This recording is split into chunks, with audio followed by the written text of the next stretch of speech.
Olá, irmãos, saúdo cada um de vocês com a graça e a paz de nosso Senhor Jesus Cristo, amém? Meu nome é Miriam Anita, estamos aqui para estudarmos um texto da irmã Laodiceia Pina, cujo nome é Decidindo para Vencer.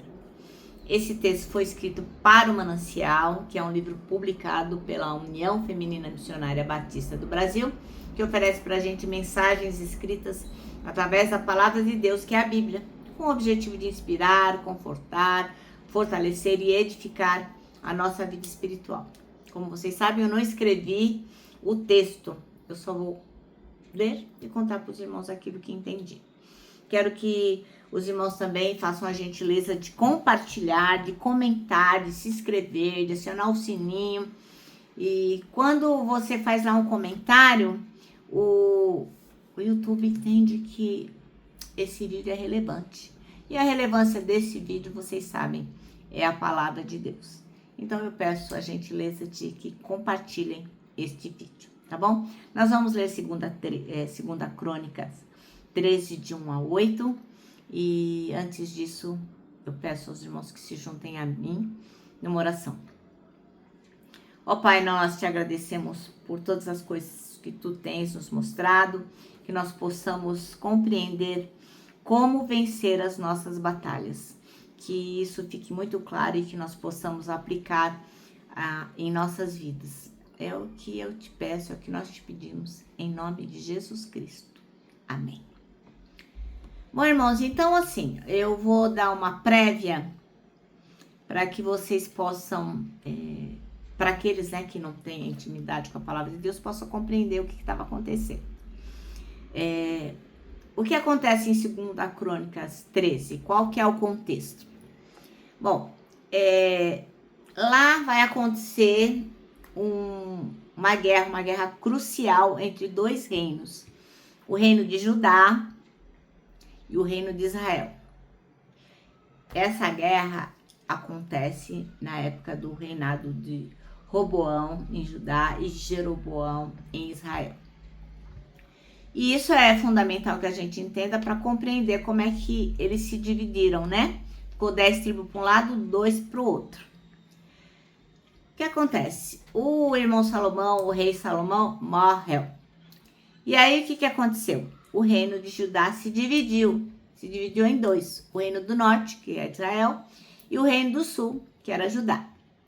E Jeroboão, pensando assim, esse pessoal aí vai acabar aderindo a Judá, o que ele fez? Ele começou a estabelecer um monte de centro ali para adoração de diversos pontos ali e acabou incentivando com isso a idolatria. Bom, e o que acontece? Nesse contexto, surgem então duas diferenças aí muito claras entre os dois reinos, que é a questão religiosa e a questão política. O reino de Judá permaneceu fiel ao culto de Yahvé, e Jerusalém, lá em Jerusalém, e o reino de Israel se desviou para a idolatria. Bom, o que aconteceu? O Jeroboão, ele era muito zoiudo, ele queria unificar o reino, por isso ele resolveu atacar Judá. Só que o rei de Judá, o irmão Abias, ele confiava plenamente em Deus. E ele reuniu lá o seu exército para quê? Para enfrentar o Jeroboão. Só que ele, antes disso, ele tentou um acordo, mas Jeroboão, muito arrogante, não quis saber.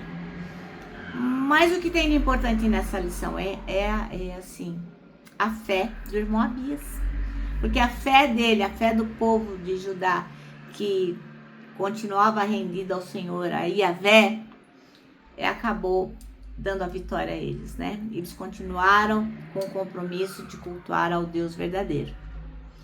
Então, essa história, né, de 2 Crônicas 13, vai dizer o quê?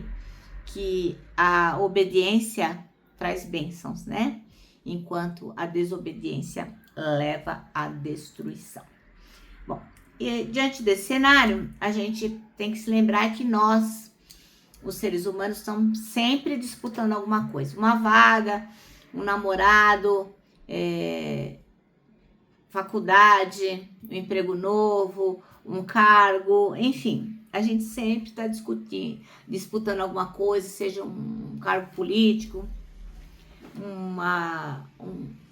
vencendo uma disputa num campeonato esportivo, enfim. Sempre a gente está buscando algo. E nesse texto que a gente acabou de ler, né, o irmão Abias, que era o rei de Judá, ele só tinha 400 mil soldados. E o Jeroboão, que era o rei de Israel, tinha o dobro, 800 mil soldados. Ora, diante dessa situação, o que o Abias tentou? Fazer um acordo com o Jeroboão. Ó, vamos deixar isso para lá e tal. E aí o irmão Abias falou pro Jeroboão, olha, cara, presta atenção, a gente nunca deixou de seguir Yahvé. A gente nunca deixou Deus para trás. E você não, você pisou na bola, você deixou de servir o Senhor, você não tá indo por bom caminho. Aí o irmão Abias fez um discurso bonito, tentou mostrar o segredo para vencer, mas o Jeroboão, ó, não tava nem aí. Por quê? Ele decidiu atacar porque ele tinha o dobro de homens e acreditou que a vitória era certa. Ele decidiu ir em frente e o que aconteceu? Foi derrotado. Então, fica para nós a lição. Sempre que a gente acha que tem condições de vencer, nós temos que prestar atenção em quem nós estamos depositando a nossa confiança. Porque às vezes a gente fala assim, eu fiz o melhor currículo, né? No caso de emprego, fiz o melhor currículo, fiz uma excelente entrevista, fui vestida maravilhosamente bem, totalmente adequada, tenho experiência, mas não coloca a nossa fé no Senhor e acaba sendo derrotado. E a gente não aceita a derrota, né? Mas a gente tem que entender que as nossas decisões têm que estar pautadas no caminho do Senhor, fazendo a vontade de Deus, tendo postura de quem serve ao Senhor em qualquer lugar e em todas as atividades. Como diz o nosso pastor, sendo luz, né, com o objetivo de servir o Senhor para a glória dele, estar assim à disposição dos propósitos de Deus para sua honra e glória. Então, é importante que a gente tome cuidado para que a nossa mente não seja assaltada por coisas nocivas, aquilo que Deus quer de nós. Às vezes, a gente acha assim, que nós podemos vencer com a nossa própria força. E isso não é verdade. Nós seremos certamente derrotados. Então, você vê Jeroboão. Embora ele tivesse maior número, Judá venceu.